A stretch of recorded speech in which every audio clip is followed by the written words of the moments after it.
Hello everybody, today I want to go over with you how to memorize the songs that you want to play. Memorizing songs for me has been a personal struggle, and I can tell you through experience that this is something I've really wanted to learn how to do. There are two situations in particular that warrant memorizing the songs that you want to play.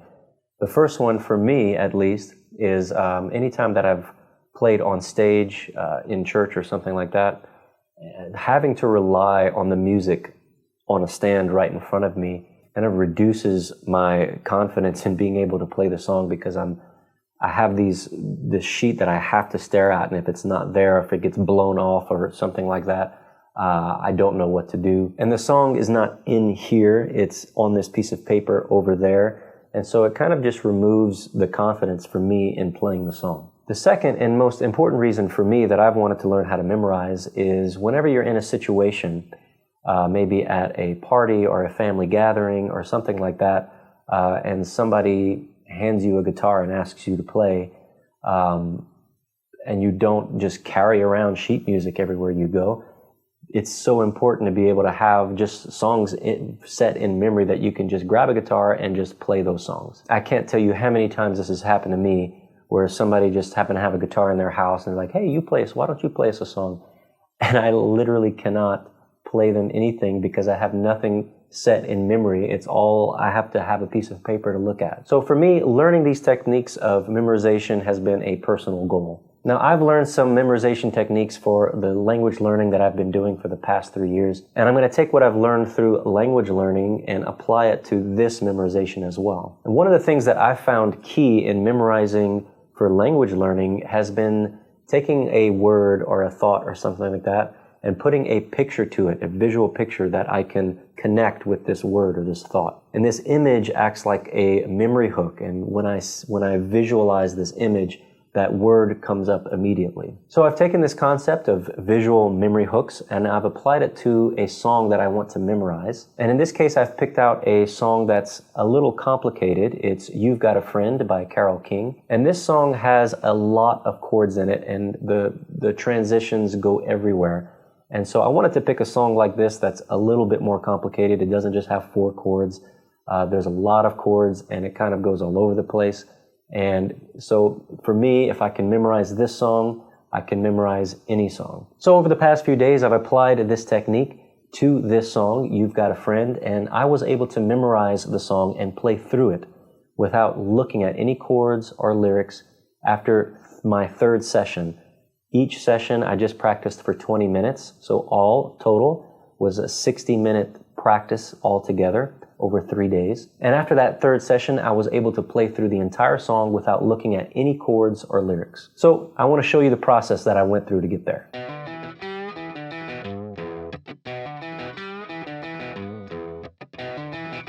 Whenever you draw out the verses and the chorus and bridge visually, it really helps you to see that pattern more clearly. So for this song, for verse 1, the very first line, we have when you're down and troubled and you need some love and care. So for that one, in the very first box at the bottom, I drew a big arrow pointing down, and it's pointing into like some rough waters or a fire or something underneath that represent the trouble. But the main thing is going to be that big arrow pointing down, because the word down is right there at the beginning of the line, when you're down. So seeing that arrow pointing down is going to be a trigger for me to remember that line. I also put the words love and care on either side of that arrow, and those words love and care are towards the end of the line, and so that's just going to help me to remember the end. So it's kind of like bookending with the arrow pointing down. That helps me to remember the beginning of the line when you're down. And then the words love and care are there to remind me of the end of the line, and you need some love and care. That's kind of the last 2 parts of the line. And typically the case is going to be that once you can remember the first word or the first 2 words or something of a line, you'll typically remember the rest of it. You know, if you can just get that line started, if you can remember a key word or something, typically you can remember the rest of it. Now the next line of the first verse is, and nothing, oh nothing is going right. So for that one, I didn't even draw a picture. I just put the word nothing. And it's kind of hard to draw a picture of nothing. So I just put the word there. And sometimes it's better just to put a key word, especially if it's like really stressed on that line or something. You could just write out that word instead of having to draw a picture. The next line of the song is just close your eyes and think of me, and soon I will be there. So for that one, I just drew a picture of closed eyes. And the last line is to brighten up even your darkest night. So for that one, I put a picture of a sun right big smack in the middle, because that's the first part of that line, to brighten up. And I want to make sure I see that sun nice and clear. And then underneath it, I drew a picture of a night scene, like a moon and in darkness. So basically the sun is brightening up the night.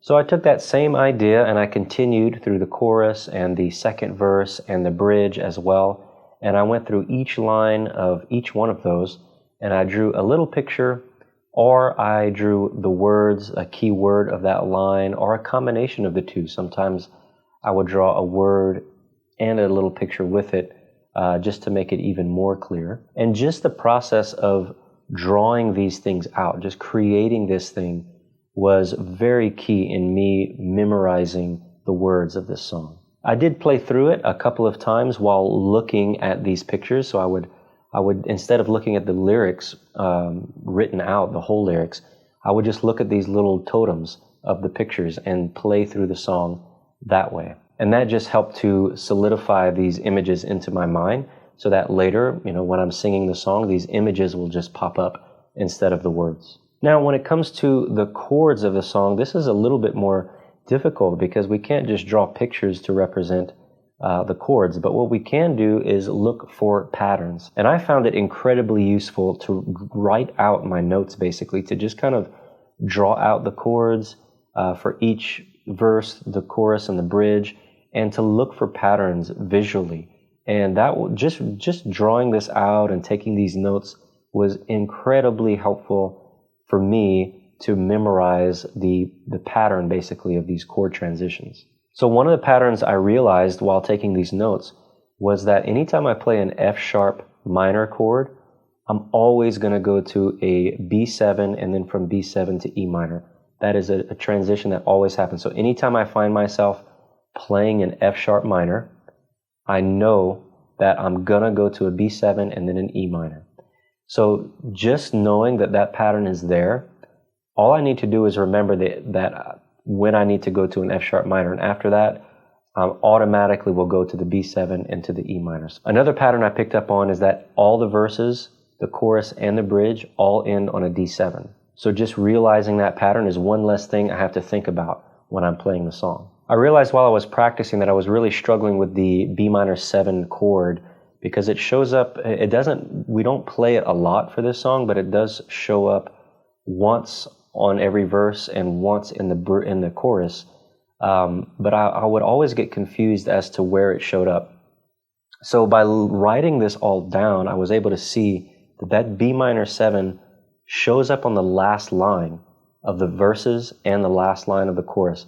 So just by knowing that, it helped me to remember that, when I'm getting towards the end of the verse or I'm getting towards the end of the chorus, I know that's where that B minor is going to come. Another pattern I realized is when we got to the bridge, we have a F to a C transition, and then the second line that gets flipped and we have a C to an F transition. So taking notes on these little patterns that show up within the transitions of the chords was key for me memorizing these transitions for this song. And then it was just a matter of playing it over and over again to get familiar with these patterns. And that was my focus for day 2, for my 20-minute practice on day 2, as well as day 3. So day 2 and day 3, I spent all of my time focusing on just playing through the song, playing through those patterns and getting the feel of it. And for both of those days, I did not look at the lyrics. I would just look at my pictures that I made, and I would look at my chord patterns that I kind of drew notes on as well. And this was like the process of taking off the training wheels. Instead of looking at every word, I'm looking at my pictures. And instead of looking at every chord, I'm looking at the patterns. Okay, so this is day 3 of the practice. And so today marks the 3rd day of practicing for 20 minutes. So that's 60 minutes total. So now I'm going to go ahead and try to play through the song as best as I can with as little mistakes as possible, without looking at any chord charts or the lyrics or anything like that, just from memory. Okay, so let's see how I can do.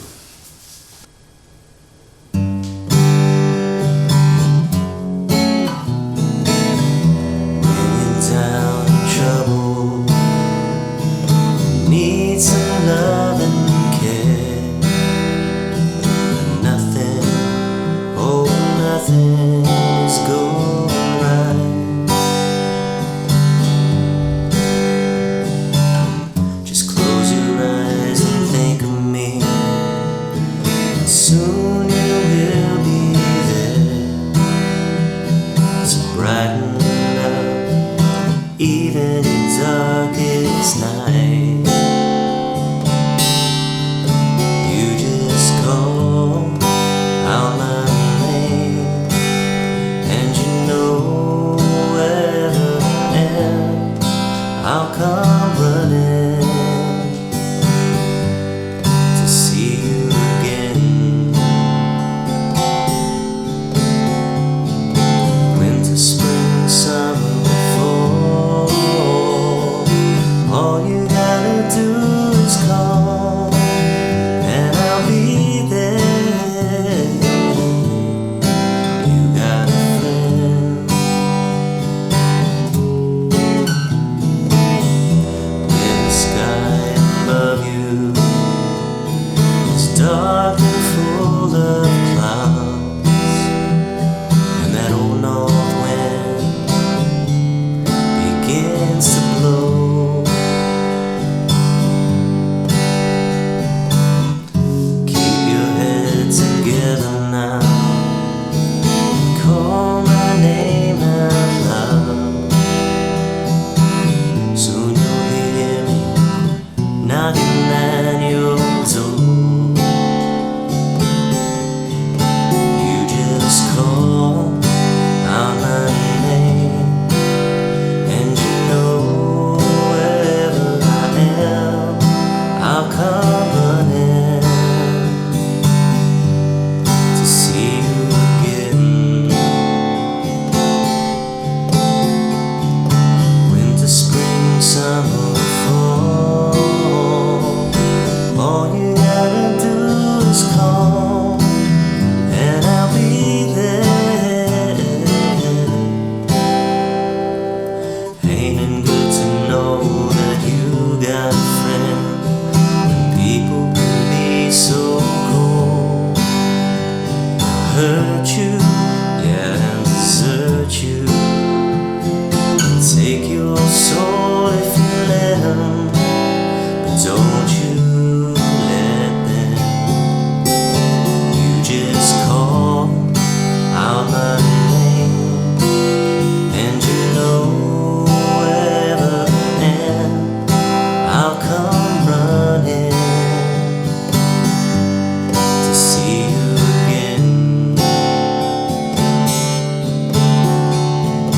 Winter, spring, summer, fall, all you gotta do is call, and I'll be there. You got a friend. You got a friend. You got a friend. So in conclusion, I was very impressed with how well this technique actually worked. It only took me 3 days, practicing 20 minutes a day. Again, just as a review, the first day I mainly focused on drawing out those memory hooks with those images and finding the patterns in the chord progressions. I did do a little bit of practice actually with the guitar and playing the song. Maybe I played through it once or twice, but the main goal of that practice session was just to draw out those memory hooks and to spend time studying the content of the song. And though at first it may seem like a waste of time because I'm not even having my guitar in my hand, I'm spending maybe 15 minutes just kind of drawing little pictures and things like that. It seems like a waste of time because I'm not even practicing. But that is a critical part of the memorization process. It's like the process of sharpening your axe before chopping down the tree. And then the next 2 20-minute sessions were just focused on playing the song with my guitar in hand and not looking at the whole chord sheet with all of the lyrics and all of the chords on top of the words and all of that. It's the slow process of removing training wheels and trying to use my brain to remember the chords and remember the lyrics with my memory hooks. And I would spend 20 minutes practicing, looking at my memory hooks, and then after those 20 minutes were over, I would put everything aside and just play through the song, trying to remember it from memory as much as possible. And after the third 20-minute session, I was able to successfully play through the entire song by memory. Now, one thing that I think is critical on this memorization is that you do separate your sessions over a period of days. I don't think it's going to work as efficiently to practice for 1 hour straight over one day and get the same results as you would if you would separate your practice into 3 different chunks of 20 minutes apiece over 3 different days, because that spaced repetition is going to be important to the memorization process. So yes, it does work, and I'm looking forward to getting some songs memorized for me so that I can have a little library of songs to play if anybody ever asks me to play at a party again. And I challenge you to pick out 5 of your favorite songs, and over the next month, spend some time practicing this memorization technique. See if you can get 5 songs memorized in your mind that you can just pick up a guitar anywhere and just play without needing to pull out chord charts or anything like that. And I promise you, the next time somebody hands you a guitar and asks you to play, you'll be glad you did.